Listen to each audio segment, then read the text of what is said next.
মুর্শিদাবাদে গিয়ে বিক্ষোভের মুখে পড়লেন রাজ্যের মুখ্য নির্বাচনী আধিকারিক মনোজ আগরওয়াল। তাকে ঘিরে বিক্ষোভ দেখান মহিলারা। মুর্শিদাবাদে গিয়ে বিক্ষোভের মুখে পড়লেন রাজ্যের মুখ্য নির্বাচনী আধিকারিক মনোজ আগরওয়াল। তাকে ঘিরে ধরেন মহিলারা। তাদের অভিযোগ, বৈধ ভোটারদের নাম বাদ দেওয়া হয়েছে। মহিলারা বলেন, সবার কাছে বৈধ নথি রয়েছে, তা সত্ত্বেও নাম বাদ দেওয়া হয়েছে। যাদের নাম কাটা হয়েছে, যাদের বৈধ যোগ্য ভোটার, তাদের নাম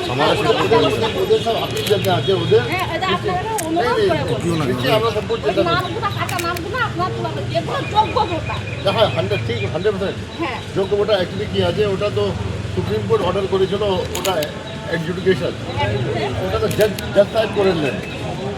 16টা ডকুমেন্টসের ভিতরে একটা না দুটো কারোর আছে, ওটা একটা দুটোর মধ্যে থেকে যেন তুলানো হয়। এটা আপনারা অনুরোধ করা, আমরা চেষ্টা করবো। হ্যাঁ, এটাই না অনুরোধ, তাছাড়া কিছু চাই না।